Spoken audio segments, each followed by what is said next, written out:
నమస్కారం. ప్రేక్షకులందరికీ శుభోదయం. ఈనాటి శుభయోగం శీర్షికన ఫాల్గుణ మాసం ప్రారంభమవుతున్న శుభతరుణంలో ఫాల్గుణ మాసంలో వచ్చే పర్వదినాల విశిష్టత ఏంటో, ఫాల్గుణ మాసంలో ఎలాంటి దానాలు నిర్వహిస్తే ఉత్తమ ఫలితాలు కలుగుతాయో పరిశీలిద్దాం. ప్రధానంగా ఈరోజు యాదాద్రి లక్ష్మీ నరసింహస్వామి వారి బ్రహ్మోత్సవాలు ప్రారంభం. ఈ సందర్భంగా లక్ష్మీ నరసింహస్వామి వారిని మనస్సులో స్మరించుకోవటం, గృహంలో లక్ష్మీ నరసింహస్వామి చిత్రపటం దగ్గర నువ్వుల నూనెతో దీపాన్ని వెలిగించటం, ఎర్రటి పుష్పాలను లక్ష్మీ నరసింహస్వామి వారికి సమర్పించడం, లక్ష్మీ నృసింహ కరావలంబ స్తోత్రాన్ని పఠించటం లేదా శ్రవణం చేయటం ద్వారా లక్ష్మీ నరసింహస్వామి విశేషమైన అనుగ్రహానికి ప్రతి ఒక్కరూ సులభంగా పాత్రలు కావచ్చు. అలాగే ఈరోజు సుదర్శన మంత్రాన్ని పఠించినా శ్రవణం చేసినా విశేషమైనటువంటి శుభయోగం కలుగుతుంది. అదేవిధంగా ఈ రోజు నుంచి ఫాల్గుణ మాసం ప్రారంభమవుతోంది. ఫాల్గుణ మాసం శివకేశవులిద్దరికీ ప్రీతిపాత్రమైన మాసం. ఈ ఫాల్గుణ మాసంలో పరమేశ్వరుడిని గంధం కలిపిన జలాలతో అభిషేకించి తుమ్మి పూలతో పూజించడం ద్వారా ఇంద్రుడి అర్ధ సింహాసనాన్ని పొందవచ్చని ధర్మసింధు, నిర్ణయ సింధు అనే ప్రామాణిక గ్రంథాల్లో చెప్పారు. అంటే రాజ్యాధికారాన్ని సిద్ధింపజేసుకోవటానికి, అధికార పదవులను అందిపుచ్చుకోవటానికి ఫాల్గుణ మాసంలో గంధ జలాలతో శివుడికి అభిషేకం చేయాలి, తుమ్మి పూలతో శివారాధన చేయాలి. అలాగే ఈ మాసంలో శుక్లపక్షంలో వచ్చే పాడ్యమి నుంచి ద్వాదశి వరకు 12 రోజులు కూడా శ్రీ మహావిష్ణువుకి ఎంతో ప్రీతిపాత్రమైనవి. ఈ 12 రోజులు ప్రతిరోజు విష్ణువుని పూజించి విష్ణువుకి పాలు నైవేద్యంగా సమర్పించాలి. దీన్ని పయోవ్రతం అనే పేరుతో పిలుస్తారు. ఈ ప్రత్యేకమైన విధి విధానాన్ని పాటించడం ద్వారా విష్ణు కృపకు ప్రతి ఒక్కరూ సులభంగా పాత్రలు కావచ్చు. అలాగే ఈ మాసంలో శ్రీ మహావిష్ణువుకి క్షీరాన్ని నివేదించి దాన్ని ప్రసాదంగా స్వీకరించడం ద్వారా కూడా విష్ణు కృపకు ప్రతి ఒక్కరూ సులభంగా పాత్రలు కావచ్చు. ఫాల్గుణ మాసంలో వస్త్రదానం చేసిన, ధాన్యం దానంగా ఇచ్చిన ఉత్తమ ఫలితాలు కలుగుతాయి. అన్నిటికంటే గొప్ప దానం గోదానం. ఫాల్గుణ మాసంలో గోదానం చేయటం ద్వారా కొన్ని వేల రెట్ల పాపాలను తొలగింపజేసుకోవచ్చు. ప్రత్యేకంగా వైష్ణవ సంబంధమైనటువంటి ఆలయాలకు ఫాల్గుణ మాసంలో గోవును దానంగా ఇవ్వటం ద్వారా జన్మజన్మల పాపాలు పటాపంచలు చేసుకోవచ్చని ప్రామాణిక గ్రంథాల్లో చెప్పారు. ఈ మాసంలో శుక్లపక్షంలో వచ్చే చవితి తిథి నాడు అవిఘ్న గణపతి వ్రతము లేదా పుత్ర గణపతి వ్రతము ఆచరించి గణపతి అనుగ్రహానికి సులభంగా పాత్రలు కావచ్చు. అలాగే ఫాల్గుణ మాసంలో శుక్లపక్షంలో వచ్చే ఏకాదశి తిథిని అమలక ఏకాదశి అనే పేరుతో పిలుస్తారు.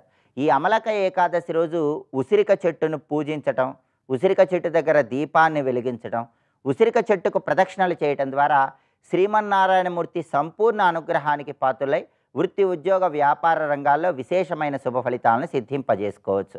అలాగే ఫాల్గుణ శుక్ల ద్వాదశి తిథిని గోవింద ద్వాదశి లేదా నరసింహ ద్వాదశి అనే పేర్లతో పిలుస్తారు.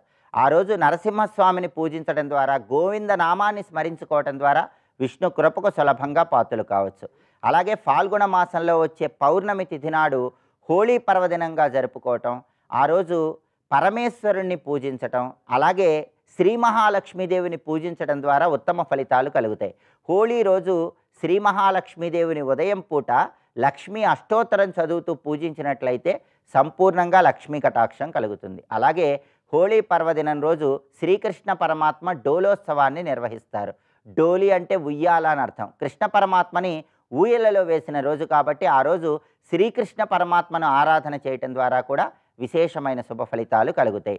అంటే కృష్ణ పరమాత్మని, ఈశ్వరుణ్ణి, లక్ష్మీదేవిని ముగ్గురిని పూజించడం ద్వారా సమస్త శుభాలను అందిపుచ్చుకోవటానికి హోళీ పర్వదినం విశేషంగా సహకరిస్తుంది. ఫాల్గుణ మాసంలో బహుళపక్షంలో వచ్చే ఏకాదశి తిథిని పాప విమోచన ఏకాదశి అనే పేరుతో పిలుస్తారు. ఆ రోజు ఏకాదశి వ్రతాన్ని ఆచరించడం ద్వారా సమస్త పాపాలు పటాపంచలు చేసుకొని సకల శుభాలను సిద్ధింపజేసుకోవచ్చు. ఫాల్గుణ మాసంలో బహుళపక్షంలో వచ్చే అమావాస్య తిథిని కొత్త అమావాస్య లేదా సర్వేషాం అమావాస్య అనే పేర్లతో పిలుస్తారు. కొత్త అమావాస్య రోజు పశువులను పూజించడం ద్వారా ఉత్తమ ఫలితాలు కలుగుతాయి. ఈ సర్వేషాం అమావాస్య, కొత్త అమావాస్య రోజు గ్రామదేవతల ఆరాధన ద్వారా అనారోగ్య సమస్యల తీవ్రతను తగ్గింపజేసుకొని ఆరోగ్య ప్రాప్తిని అందిపుచ్చుకోవచ్చు. ఫాల్గుణ మాసం సందర్భంగా ఈ విధి విధానాలు పాటించండి, విశేషమైన శుభ ఫలితాలు సిద్ధింపజేసుకోండి. రేపటి శుభయోగం శీర్షికన మంగళవారం సందర్భంగా కుక్కే సుబ్రహ్మణ్య క్షేత్ర వైభవం ఏంటో, కుక్కే సుబ్రహ్మణ్య క్షేత్రంలో ఎలాంటి ప్రత్యేకమైన పూజలు నిర్వహించుకుంటే సమస్త సర్పదోషాల తీవ్రతను తగ్గింపజేసుకోవచ్చో పరిశీలిద్దాం. నమస్కారం.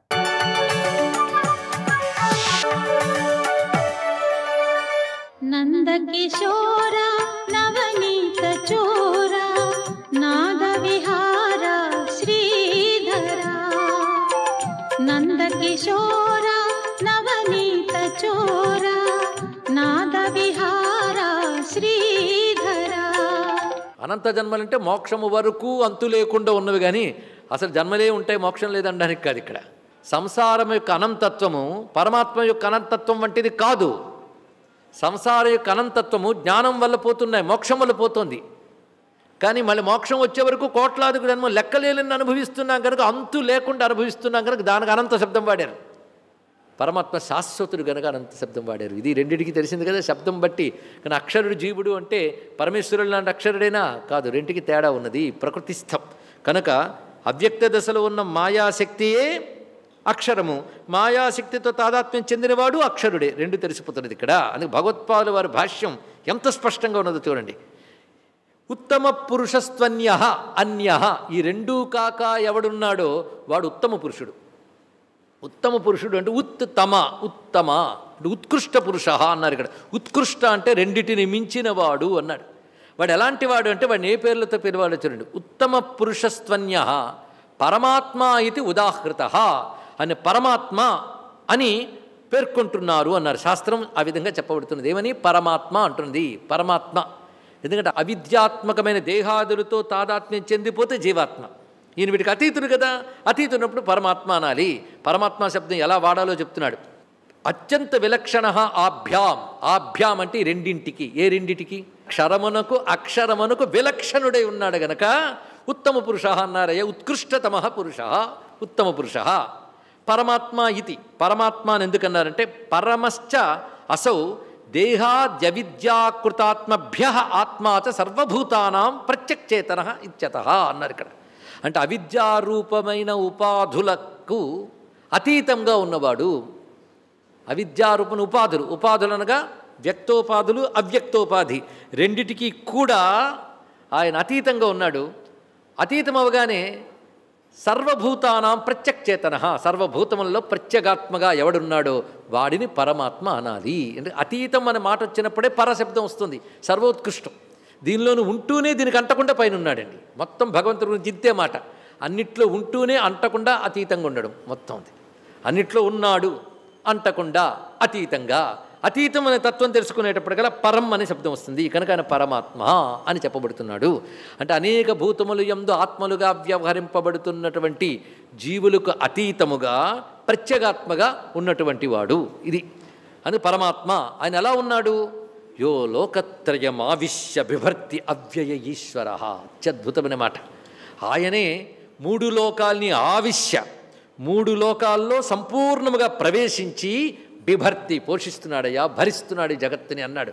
ఇది తెలియగానే క్షరము అక్షరము ఇదేవిగా మూడు లోకాల్లో ఉన్న సబ్జెక్టు. బ్రహ్మాది దేహములు కూడా క్షరములే. బ్రహ్మాది దేహములు పొందడానికి అవసరమైన ఆ జీవుల బీజములన్నీ అక్షరములే. అంతే. బ్రహ్మ మొదలుకొని చేమ వరకు ఇదే సబ్జెక్టు, క్షరాక్షరములే మొత్తం. బ్రహ్మలోకం మొదలుకొని మనుష్యలోకం వరకు క్షరాక్షరములే. ఈ క్షరాక్షరములుగా ఉన్నటువంటి సర్వలోకములు యందు వ్యాపించిపోయి ఉన్నాడు పురుషోత్తముడు. కనుక వాటన్నిటికీ అతీతంగా ఉన్నాడు అంటే వ్యాపించి అతీతంగా ఉన్నాడయ్యా అన్నాడు ఇక్కడ. మరి వీటన్నిటిని భరిస్తున్నది ఆయనే. భరిస్తున్నది అంటే ఒక పెద్ద ఆయన అంటాడు, ఎద్దు మూటను భరించినట్టు భరించట్లేదు అన్నాడు ఇక్కడ. లోకత్రయంలో ఆవేశించి అంటే భూర్భువస్వరాక్షం స్వకీయయా చైతన్య బలశక్త్యా ఆవిశ్య అంటారు భగవత్పాదులు వారు. భూర్భువస్వహ అని చెప్పబడుతున్న ముల్లోకముల యందు స్వకీయయా బలశక్త్యా తనదైన బలముతో, తనదైన శక్తి ఈశ్వర బలం అండి, ఈశ్వర శక్తి, అమేయమైనటువంటి ఈశ్వర శక్తి. దానితో ఆయన ఆవిశ్య ప్రవేశించి వ్యాపించి బిభర్తి భరిస్తున్నాడు. భరిస్తున్నాడు అంటే అర్థం ఎవరికి ఏది కావాలో తెచ్చిస్తున్నాడా?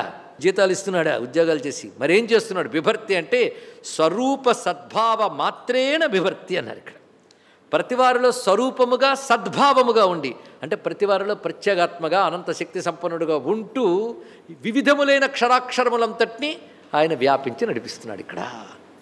అంటే ప్రతివారిలో సద్భావముగా ఉండుట అని సత్తుగా చిత్తుగా ఉంటూ వీటిని నడుపుతున్నాడు. అది భరించడం కానీ వీటన్నిటినీ తన భుజం మీద వేసుకున్నాడండి అని చెప్పడం కాదు ఇక్కడ. బిభర్తి అంటే ఇది. ఆయన స్వరూప సద్భావములుగా నిండిపోవడమే భరించడమయ్యా అన్నాడు. ఇది ఎలాంటిదంటే సూర్యుడు ప్రకాశించడమే పనులు చేయించడంలా. సూర్యప్రకాశం రాగానే అన్ని పనులు చేస్తున్నాయి, కానీ పనులు చేయని చెప్తున్నాడా? లేదు. సూర్యప్రకాశ మాత్రం చేతనే పనులు ఎలా జరుగుతున్నాయో ఈశ్వరుడు ఆవేశించి వ్యాపించడం చేతనే జగత్తు నిర్వహింపబడుతున్నది కనుక సర్వజగత్తే నేనే నిర్వహిస్తున్నాను అని చెప్పాడు. ఎవరు నిర్వహిస్తున్నాడు? పరమాత్మ. ఆయన ఉత్తమ పురుషుడు, ఉత్తమ పురుషుడు. లోకత్రయమావిశ్య బిభర్తి. ఆయన స్వరూపం ఏంటి? అవ్యయ. ఆయన వ్యయము కానివాడు, అంటే తరుగుదల లేనివాడు, వికారము లేనివాడు, నాసరహితుడు. ఆయన మరో పేరేమిటి? ఈశ్వర. ఆయన పేరే ఈశ్వరుడు. కనుక నన్ను నిన్నంటారంటే పరమాత్మని, ఈశ్వరుడని, అవ్యయుడని అంటారు. అవ్యయుడని, పరమాత్మని, ఈశ్వరుడని పిలువబడుతున్న నేను ఈ క్షరము అక్షరము కంటే అతీతుడని క్షరాక్షరాత్మకమైన ముల్లోకముల యందు అస్థి భాతి ప్రియం ఇలా వ్యాపించి ఉన్నాను నేను. ఇది మొత్తం చెప్తున్నాడు ఇక్కడ. కనుక నేనెవరిని? ఉత్తమ పురుషుడు కదా. ఉత్తమ పురుషుడిని అడుతిప్పు పురుషోత్తమ అంతే ఇక్కడ. అలా అంటారు సుమా. అందుకే యస్మాత్ క్షరమతీతోహం అక్షరాదపి చోత్తమ అతోస్మి లోకో వేదేచ ప్రథిత పురుషోత్తమ. క్షరము కంటే అక్షరము కంటే ఉత్తముడిని గనక, ఉత్తమ ఉత్కృష్టముల్లో ఆయన మించింది లేదు. తమహ అంటే సూపర్లేటివ్ డిగ్రీ. ఉత్కృష్టతల్లో ఆయన మించింది లేదు. మనం చూసిన బట్టి క్షరం కంటే అక్షరం ఉత్కృష్టం, అక్షరం కంటే ఉత్కృష్టుడు ఆయన. ఆయన మించి మరొక ఉత్కృష్టం లేదు గనక నేను అత్యంత ఉత్కృష్టమైనటువంటి వాణ్ణు, ఉత్తముణ్ణి గనక యస్మాత్ క్షరం అతీత అహం అక్షరాదపి చోత్తమ. క్షరము కంటే అతీతుడనై అక్షరము కంటే ఉత్తముడునై. ఆ మాట ఎంత చక్కగా చెప్పాడండి ఇక్కడ. అంటే ప్రకృతితో తాదాత్మ్యం పొందిన జీవుడు కంటే సర్వచైతన్యాన్ని ఇస్తూ తాదాత్మ్యం చెందని పరమాత్మ ఉత్తముడు. అది స్వస్తి.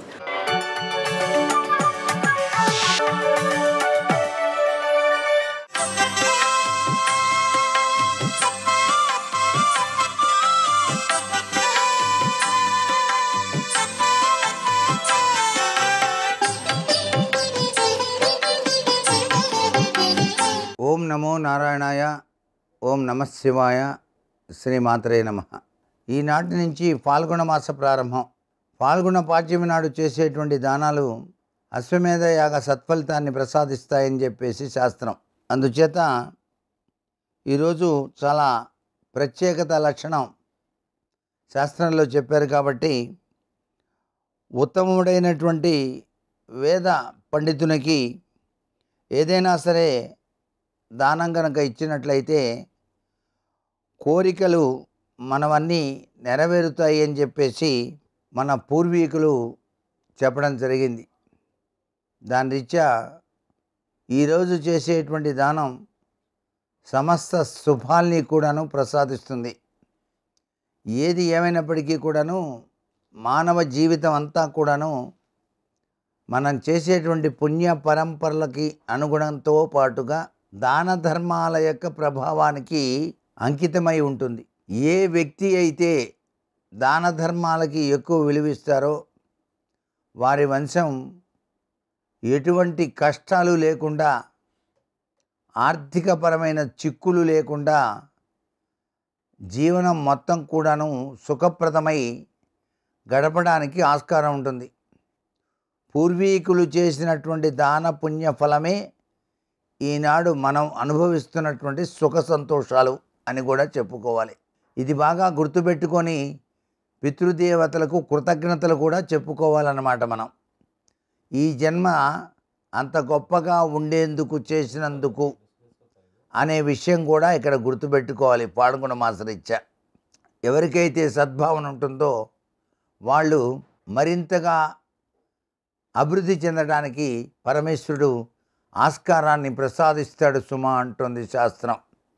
అందుచేతనే ఫాల్గుణ మాసంలో చేసేటువంటి చిన్ని దానమైనా సరే చాలా కొన్ని కోట్ల రెట్ల సత్ఫలితాన్ని ప్రసాదిస్తుంది సుమా అనేటువంటి విషయాన్ని గుర్తెరుగుతూ దాన ధర్మాలు అనేటువంటివి మానవ జీవితంలో ప్రముఖ పాత్ర వహిస్తున్నాయి. సర్వే జనా సుఖినో భవంతు.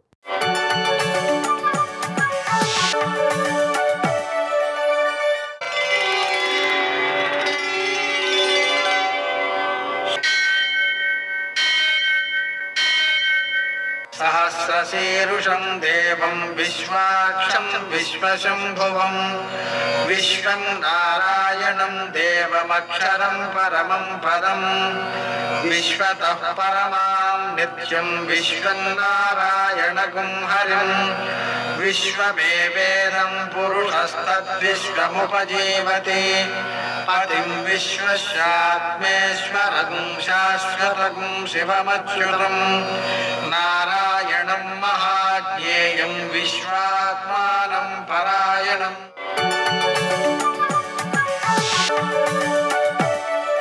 సూర్యశౌర్యమథేందురింద్రపదవీ సన్మంగళం మంగళం. మృత్యుంజయాయ రుద్రాయ నీలకంఠాయ సంభవే అమృతేశాయ శర్వాయ మహాదేవాయ తే నమః. నేటి కాలమాన విశేషాలను గమనిద్దాం. స్వస్తి శ్రీ చాంద్రమాన శోభకృన్నామ సంవత్సరం ఉత్తరాయణం శిశిర ఋతువు ఫాల్గుణ మాసం శుక్లపక్షం సోమవారం. సూర్యోదయం 6:31 సూర్యాస్తమయం 6:22. తిథి పాడ్యమి ఉదయం 10:46 వరకు. నక్షత్రం ఉత్తరాభాద్ర రాత్రి 11:04 వరకు. వర్జం ఉదయం 10:22 నుంచి 11:47 వరకు. దుర్ముహూర్తం మధ్యాహ్నం 12:50 నుంచి 1:35 వరకు. మరల మధ్యాహ్నం 3:12 నుంచి 4 గంటల వరకు. అమృతకాలం సాయంకాలం 6:50 నుంచి 8:15 వరకు. రాహుకాలం సోమవారం కాబట్టి ఉదయం 7:30 నుంచి 9 గంటల వరకు. అష్టగౌరగరీత్యా శుభప్రదమైన సమయం ఉదయం 9:45. నేటి విశేషం సోమవారం. అలాగే ఫాల్గుణ మాస ప్రారంభం. ఫాల్గుణ మాస ప్రారంభం కాబట్టి ఫాల్గుణ మాసంలో చేయదగినటువంటి పుణ్యకార్యాలన్నిటినీ కూడా చేయాలి.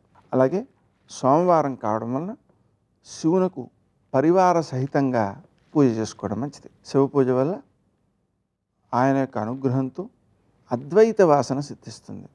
వైద్యనాథుని యొక్క అనుగ్రహంతో ఆరోగ్యం సిద్ధిస్తుంది. మృత్యుంజయుని యొక్క అనుగ్రహంతో గండదోషాలు తొలగిపోతాయి. ఐశ్వర్యం ఈశ్వరాదిచ్చేత్ అన్నందువలన కావలసిన ఐశ్వర్యం సిద్ధిస్తుంది. అమ్మవారిని అన్నపూర్ణగా భావించి పూజించడం వల్ల ఆహారానికి లోటు ఉండదు. ఆహారం ఆరోగ్యవంతమవుతుంది.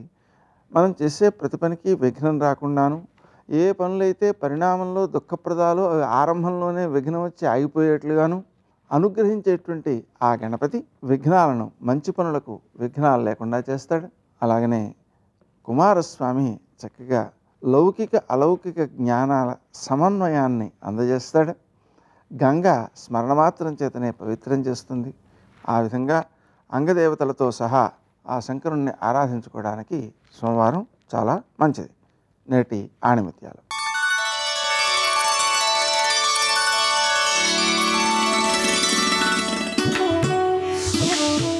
నీ ఓటమికి కారణాలు ఏవైనా కావచ్చు, కానీ నీ విజయానికి కారణం మాత్రం నీవే.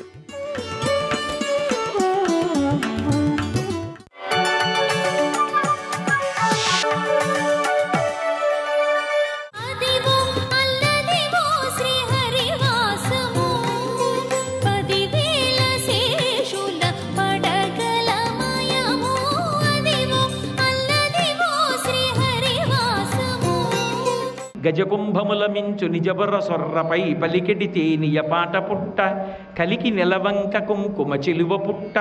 ఏదో చిన్న తిలకం బొట్టు కాదు, ఇంత పెద్ద కుంకం బొట్టు ఒకటి పెట్టుకున్నాడు. కలికి నెలవంక కుంకుమ చెలువ పుట్ట పెదవి దిగజారు ఇత్తడి పొడల పుట్ట.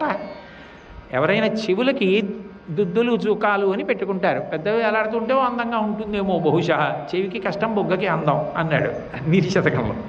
కాబట్టి ఆ జూకాలు దుద్దులు పెట్టుకుంటారు. కానీ ఆ సోది చెప్పి ఆవిడ ఏం చేసిందంటే ముక్కుకి పెట్టుకుంది. అది కూడా ఈ కన్నానికి మధ్యలో ఉన్న గోడకి ఎంత పెద్ద ఆభరణం పెట్టుకుందంటే అది దిగజారి కింది పిదివి దాకా వచ్చింది.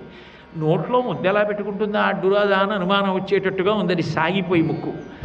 పెదవి దిగజారు ఇత్తడి పొడల బుట్ట బ్రహ్మ ఒడిలోన బాలుడై రవము పెట్ట. మళ్ళీ ఓ పసిపిల్లాడు ఒళ్ళో వాడిని పట్టుకుని వెళ్ళింది. ఎవరిని తీసుకెడతాడు? ఆయన నాభికమలంలోంచి వచ్చిన బ్రహ్మగారినే పసిపిల్లాన్ని చేసుకుని వాడేమో ఏడుస్తున్నాడు. ఆ ఏడుస్తున్న పిల్లాన్ని జో జో జో జో జో అని లాలిస్తూ ఆ పిల్లాన్ని ఎత్తుకుని వెనకాల వీపు కట్టుకుంటారు. వాడు లేచాడు నిద్ర, అందుకని వాడిని ఒళ్ళో పెట్టుకుని ఏడుస్తున్న పిల్లాన్ని ఏదో కదిపి లాలిస్తున్నట్టుగా పట్టుకుని బ్రహ్మ ఒడిలోన బాలుడై రవము పెట్ట లక్ష్మీదేవిని మించిన సౌందర్యంతో ఉందా అన్నట్టుగా సోది చెప్పేదానిగా వచ్చాడు. వచ్చి ఆ ఆకాశరాజు గారి రాజధాని నారాయణపురంలో అడిగిన వాళ్ళందరికీ కూడా ప్రశ్నలకు అద్భుతంగా జవాబులు చెప్పేస్తున్నాడు. ఆయనకి తెలియంది ఏముంటుంది, ముందు జరిగిపోయింది చెప్తే జరగబోయే దాని మీద చెప్పిన దాని మీద నమ్మకం వస్తుంది. ఇప్పుడు అని జరిగిపోయింది బాగా చెప్తున్నాడు, చెప్పి జరగబోయేది చెప్తున్నాడు. ఇది విన్నారు అక్కడ చెలికెత్తెలు కొంతమంది, పరిగెత్తుకుంటూ వెళ్ళారు. అమ్మా మన పిల్లకి జ్వరంగా ఉంది కదా, ఎవరో సోది చెప్పే ఆవిడ వచ్చిందమ్మా, ఎంత బాగా చెప్తోందో, అందరి కష్టాలకి చెప్తోంది, మన పిల్లకి జ్వరం ఎందుకు వచ్చిందో ఆవిడ చెప్తుంది, ఆవిడ్ని పిలుద్దామమ్మా అన్నారు. కష్టంలో ఉన్నప్పుడు ఏంది, ఓ రాయేస్తే ఏం పోయిందనిపిస్తుంది. అందుకని అయ్యో తీసుకురండి అన్నారు. వెళ్ళి రండి మా అంతఃపురంలోకి ధరణీదేవి మాట్లాడుతుందన్నారు. నేను రాను బాబాయ్, రాజాంతఃపురాలంటే నాకు భయం, రాణులంటే నాకు భయం, నాకు ఎందుకు వచ్చింది, నేను ఏదో ఊళ్ళో చెప్పి వెళ్ళిపోతాను, నన్ను వదిలేయండి అన్నాడు. అది బెట్టు చేయడం అంటే, కీలిరిగి వాత పెట్టడం అంటే. అమ్మో ఎన్ని విద్యలు నేర్చినవాడు మహానుభావుడు. వాళ్ళు మొత్తం మీద బలవంతం చేసి తీసుకెళ్తేనే ముద్దు సాగుతుంది. అందుకని బలవంతం చేసి అంతఃపురంలోకి తీసుకెళ్ళిన తర్వాత ఏది సోది చెప్పు మా ఇంటి గురించి నా గురించి ఏంది ధరణీదేవి. ఆయన అన్నాడు చెప్తాను కానీ వీడోడు నా ప్రాణానికి ఊరికే ఏడుస్తున్నాడు, కాస్త పాయసాన్నం పట్టరండి వీడికి పెట్టి చెప్తాను, లేకపోతే వీడు నన్ను చెప్పనివ్వడండి అంటే పాయసాన్నం వండి తీసుకొచ్చారు. వాడికి నోట్లో పెడితే వాడు తినకుండా నోరు గట్టిగా బిగించి ఏడుస్తున్నాడు. అరణ్యాల్లో తిరుగుతూ ఉంటావు, ఎప్పుడూ కాయలు పళ్ళు తప్ప రాజాంతఃపురాల్లో అన్నం తిన్నావా, ఏమన్నానా, నీ ముఖం ఎట్సా, అన్నం తినవు, ఏడుస్తుంటావు, ఉండమ్మా ఈ అన్నం ఏదో నేనే తినేసి పాలిచ్చేస్తే తాగి పిల్లాడు పడుకుంటాడని ఆ పాయసాన్నం తానే తినేసి తాంబూలం పట్టరమ్మని తాంబూలం వేసుకొని ఎర్రటి నోటితోటి పిల్లాడికి పాలిచ్చి బ్రహ్మగారు పడుకుంటే ఒళ్ళో పడుకోబెట్టుకుని కూర్చుంది. సాధారణంగా అయితే చాట పట్టరమ్మని అందులో బియ్యం పోయిస్తారు. పసిడి చాటలోని పండు మౌక్తి కమ్ముల పొలది కొలది చూచి కరము జాపి ముత్యములను పిసికి 3 రాసులు చేసి మధ్యరాశి యందు మనసు నిలిపి.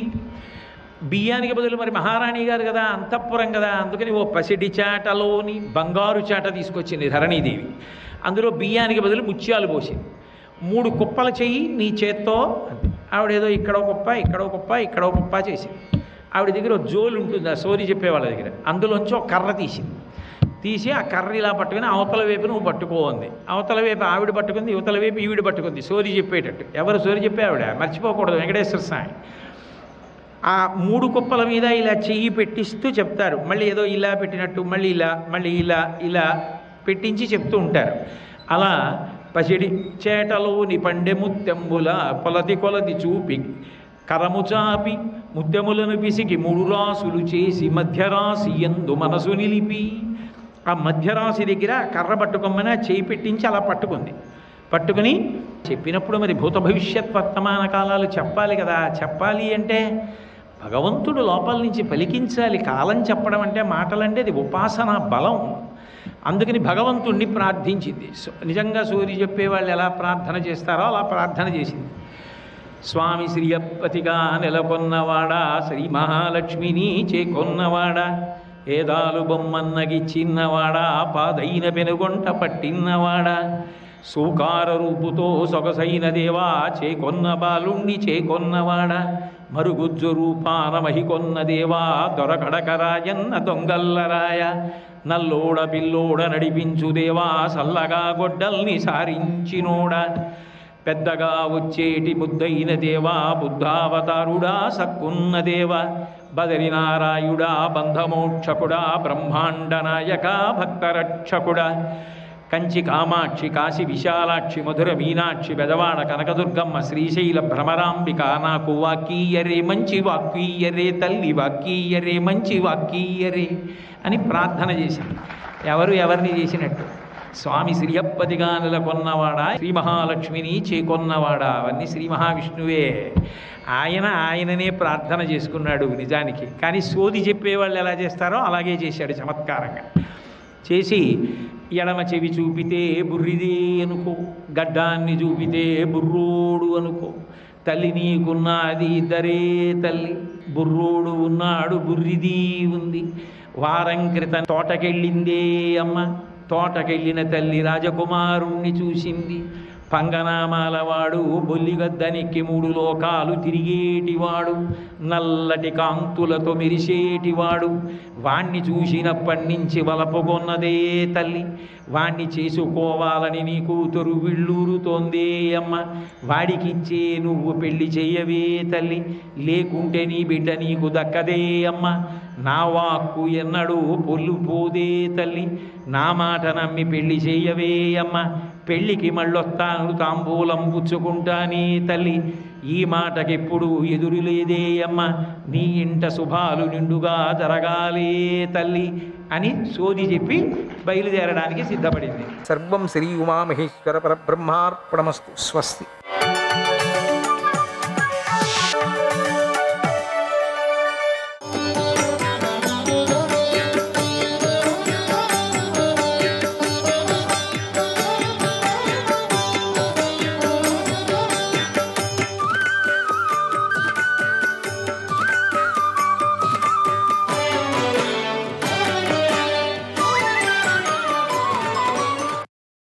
అర్జునుడిని వధించటానికే కర్ణుడు దాచిపెట్టుకున్నాడు. అప్పటి నుంచి దాన్ని రక్షిస్తున్నాడు.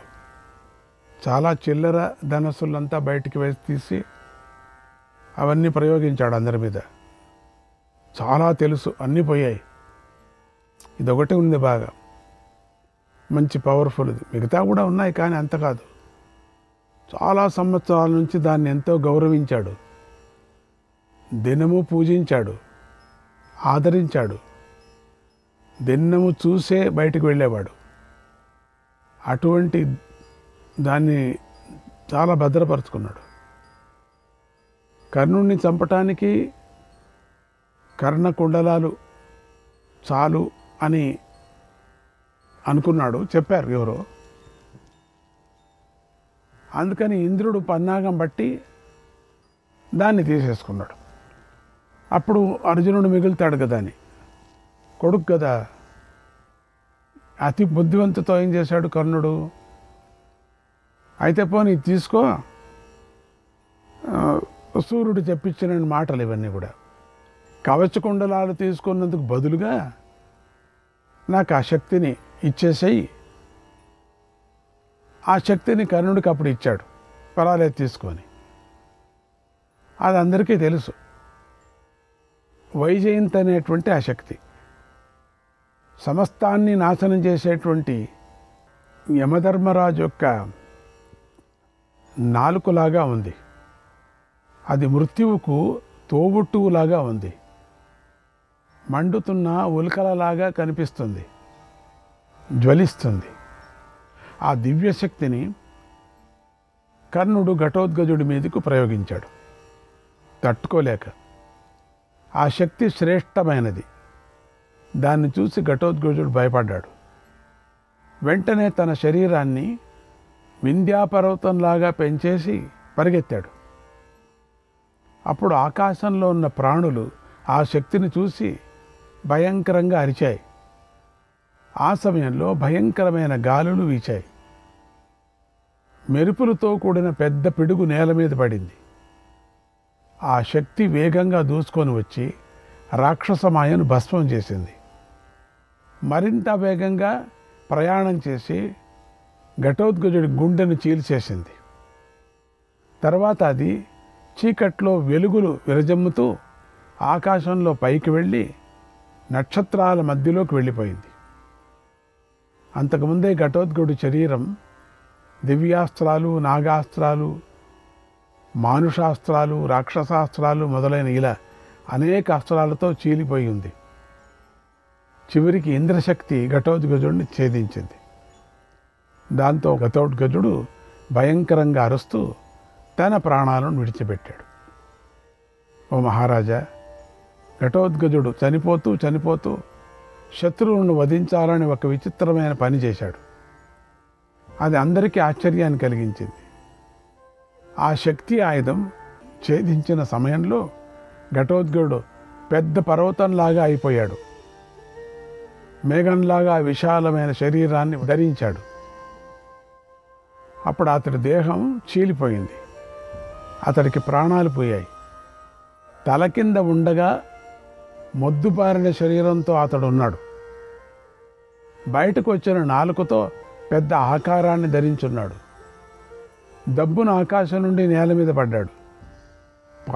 పడటం నీ సైన్యంలోని ఒక భాగం మీద పడి వాళ్ళంతా నుజ్జుగుజ్జు చేసేశాడు. మరణించి కూడా అతడు పాండవులను లాభం చేకూర్చాడు. పెద్ద దేహంతో ఘటోత్కచుడు నేల మీద పడినప్పుడు నీ సేనలో ఒక అక్షోణి సేన నాశనమైపోయింది. అప్పుడు నీ పక్షంలో నుండి సింహనాదాలు వెలువడ్డాయి. బేరులు, శంఖాలు, నగారాలు, ఆనకాలు తీవ్రంగా మ్రోగాయి. అలా రాక్షసమాయ నశించింది. కర్ణుడు రాక్షస సంహారం చేసినందుకు కౌరవ వీరులందరూ ఎంతో సంతోషించారు. పెద్దగా కేకలు పెట్టారు. కౌరవులందరూ నీ కుమారుడైన దుర్యోధనుడిని గౌరవించారు. దుర్యోధనుడు ఎంతో సంతోషిస్తూ రథాన్ని ఎక్కి మళ్ళీ తన సేనలోకి ప్రవేశించాడు అన్నాడు సంజయుడు. శ్రీకృష్ణాయ పరమాత్మనే నమః. 180వ అధ్యాయం. సంజయుడు ధృతరాష్ట్రుడిగా చెప్తున్నాడు, మహారాజా, ఘటోత్కచుడు యుద్ధభూమిలో చితికిపోయిన పర్వతంలాగా పడి ఉన్నాడు. అతన్ని చూసి పాండవులందరూ ఎంతో దుఃఖించారు. వాసుదేవస్తు హర్షేణ మఖతాభిపరిప్లుతః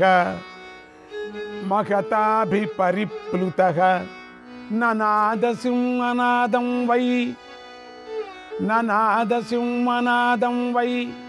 పర్యశ్వజత పాల్గుణం.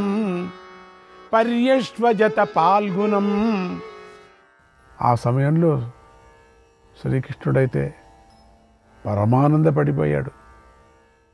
పెద్దగా సింహనాదం చేశాడు. అర్జునుడిని కౌగిలించుకున్నాడు. గాలికి ఊగిపోతున్న చెట్టులాగా ఎంతో ఆనందించి నాట్యం కూడా చేశాడు. తర్వాత మళ్ళీ అర్జునుడిని ఆలింగనం చేసుకున్నాడు. మాటి మాటికి అర్జునుడి వీపు నిమిరాడు. సంతోషంగా అరిచాడు. అప్పుడు అర్జునుడు కృష్ణుడు ఎంతో సంతోషంగా ఉన్నాడని గ్రహించాడు. ఎంతో దిగులుగా కృష్ణుడితో ఇలా అన్నాడు, ఓ కృష్ణ, ఘటోత్కచుడు మరణించాడు. అలాంటి ఈ దుఃఖ సమయంలో నువ్వెందుకు ఆనందిస్తున్నావు? చూడు, అందరూ దుఃఖపడుతున్నారు, నువ్వు ఒక్కడే ఆనందిస్తున్నావు. ఘటోత్కచుడు చనిపోవటాన్ని చూసి సైన్యాలు యుద్ధాన్ని ఆపేశాయి. చూడు, మేము కూడా ఎంతో కలతదిందున్నాం, బాధపడుతున్నాం. ఓ జనార్దన, దుఃఖించవలసిన ఈ సమయంలో నువ్వు నవ్వుతున్నావేమిటి? నీ సంతోషానికి ఏదో పెద్ద కారణం తప్పకుండా ఉండే ఉంటుంది. ఓ ప్రభు, నాకు సత్యం చెప్పు. ఓ మధుసూదన, ఇప్పుడు మా ధైర్యం సడలిపోతుంది. ఈ రోజున నువ్వు చేసిన పని సముద్రం ఎండిపోయినట్లుగా ఉంది, మేరు పర్వతం వడికినట్లుగా ఉంది. మాకెంతో ఆశ్చర్యాన్ని కలిగిస్తుంది అన్నాడు. అప్పుడు కృష్ణుడు ఇలా అన్నాడు, అర్జున, నాకెందుకు ఇంత ఆనందం కలిగిందో చెబుతున్నాను విను. కర్ణుడు ప్రయోగించిన శక్తి ఆయుధాన్ని ఇంద్రుడు ప్రసాదించాడు. దాన్ని కర్ణుడు ఘటోత్కచుడి పైకి ప్రయోగించి వ్యర్థం చేసుకున్నాడు. ఇక కర్ణుడి వద్ద ఏ బలమైన ఆయుధము లేదు. అందుచేత ఇక కర్ణుడు మరణించాడు అని తెలుసుకో.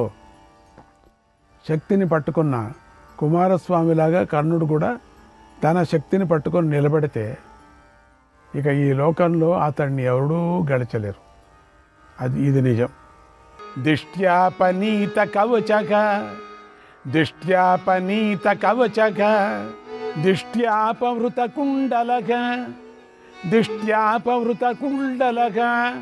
దిష్ట్యాసా వ్యంసితా శక్తి అమోఘాస్య ఘటోత్కచే. కర్ణుడి కవచం పోవటం మన అదృష్టం. అలాగే కర్ణుడి కుండలాలు పోవటం మన అదృష్టం. అలాగే మన అదృష్టం వల్లే శక్తి ఘటోత్కచుడి మీద ప్రయోగించబడింది. అలా వ్యర్థమైపోయింది. కర్ణుడి వద్ద కవచకుండలాలు కనుక ఉంటే అతడు యుద్ధంలో 3 లోకాలను సులభంగా గెలుస్తాడు. కర్ణుడిని ఇంద్రుడు, కుబేరుడు, వరుణుడు, యముడు కూడా ఎదిరించలేరు.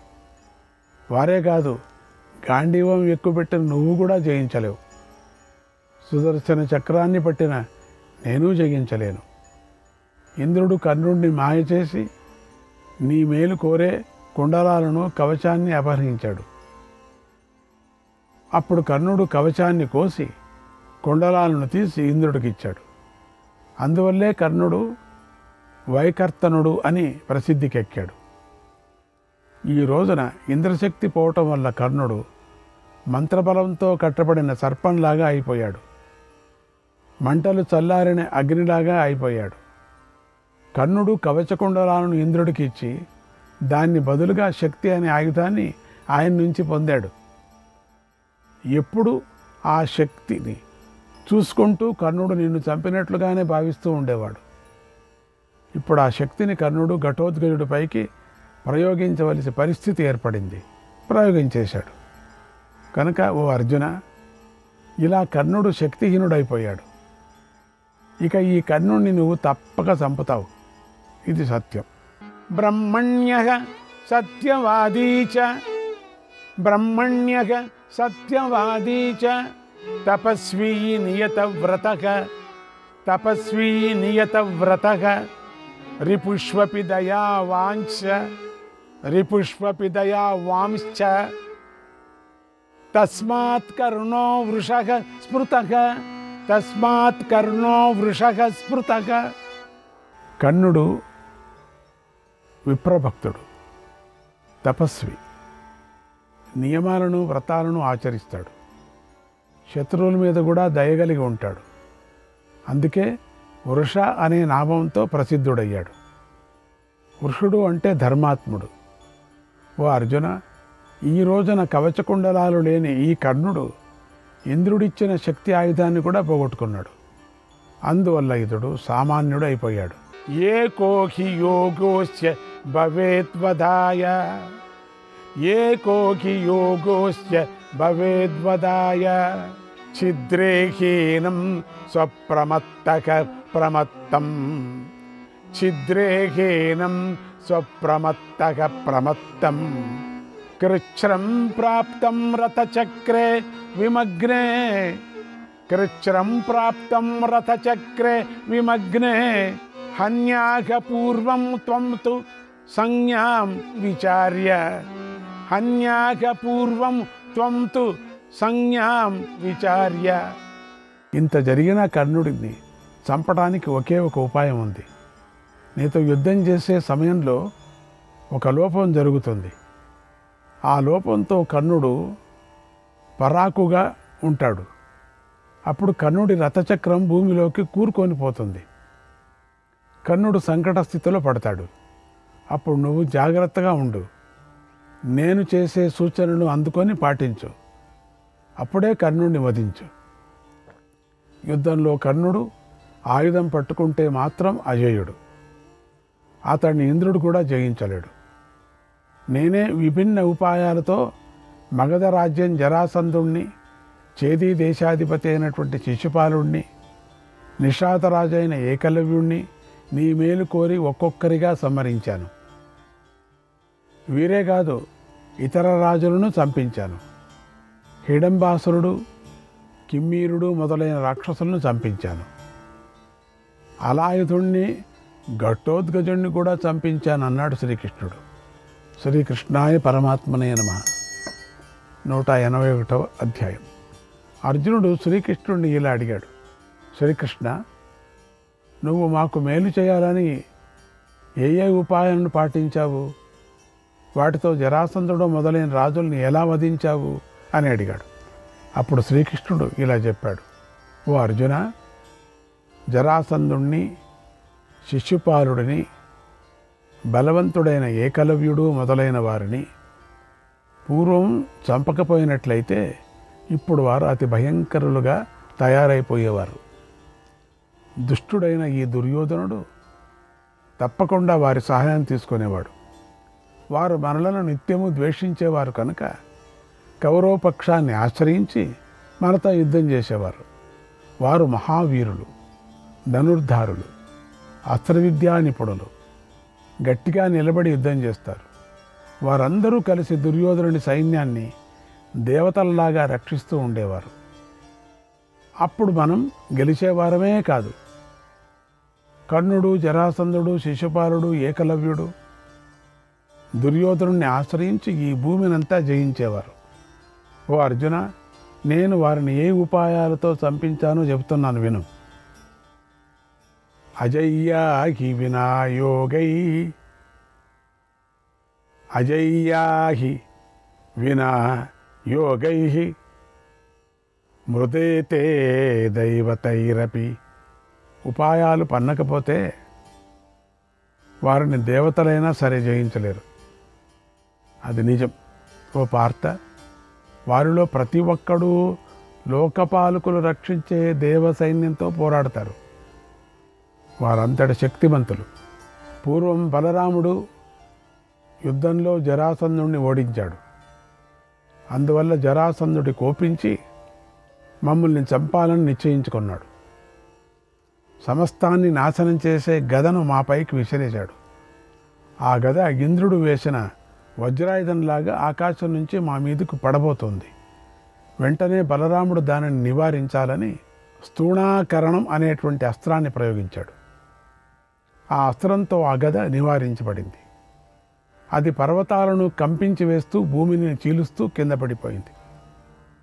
అక్కడ జర అనే ఘోర రాక్షసి నివసిస్తూ ఉంది. జరాసంధుడు శిశువుగా ఉన్నప్పుడు ఆమె అతడి శరీరాలను కలిపి బ్రతికించింది. అతడు ఒక తల్లికి సగం దేహంతో, ఇంకొక తల్లికి ఇంకొక సగం దేహంతో పుట్టాడు. ఆ రెండు శరీరాలను జర అనే రాక్షసి కలపటం వల్ల అతడు జరాసంధుడయ్యాడు. అర్జున, ఆ గద ఆ స్థూణాకరణాస్త్రం ఆ రాక్షసికి తగిలి ఆమె కొడుకులు బంధువులతో సహా మరణించింది. ఆ గద లేకపోవటం వల్లనే ఆనాడు మహాయుద్ధంలో నువ్వు చూస్తూ ఉండగానే భీముడు జరాసంధుడిని చంపగలిగాడు. ఓ రాజా, జరాసంధుడి చేతిలో ఆ గద ఉంటే అతన్ని ఎవరూ జయించలేరు. నీ మేలు కోరి నువ్వు బాగుండాలనే ఉద్దేశంతో నీ గురువైన ద్రోణుడు ఆలోచించాడు. వంచనతో ఏకలవ్యుడి బొటన వ్రేలిని ఖండించాడు. అర్జున, అతడికి ఆ బొటన వ్రేలు కనుక ఉంటే ఏకలవ్యుడిని ఎవరూ జయించలేరు. తద్వితార్థం తు స మయా హతః సంగ్రామమూర్ధని. నీ మేలు కోరి నేనే యుద్ధంలో ఏకలవ్యుడిని వధించాను. అలాగే నీ కళ్ళ ముందే శిశుపాలుని సంహరించాను. అతన్ని కూడా దేవదానులు యుద్ధంలో జయించలేరు. ఓ నరోత్తమ, అసలు రహస్యాన్ని చెబుతున్నాను విను. లోకులకు మేలు కోరి నేను నీ సహాయంతో దేవద్వేషులను, శిశుపాలుణ్ణి సంహరించటానికై నేను అవతరించాను. హిడంబుడు, బకుడు, కిర్మీకుడు అనే రాక్షసులు రావణాసురుడితో సమానమైన బలం గలవారు.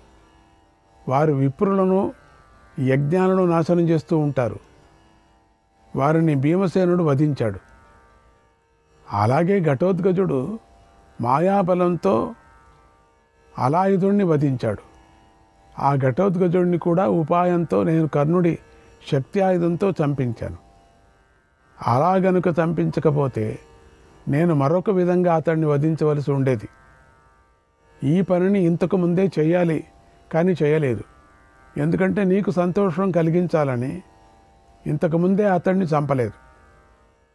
అతన్ని చంపటానికి ఒక కారణం ఉంది, విను. ఘటోత్కచుడు రాక్షసుడు. విప్రులను ద్వేషిస్తూ ఉంటాడు. యజ్ఞయాగాదులు చేసేవాళ్ళను ద్వేషిస్తూ ఉంటాడు. యజ్ఞాలను ద్వేషిస్తూ ఉంటాడు. ధర్మాన్ని నాశనం చేస్తూ ఉంటాడు. ధర్మం తట్టే ఉన్నట్టుండి ధర్మాన్ని నాశనం చేస్తాడు. శ్రీకృష్ణాయ పరమాత్మనే నమః.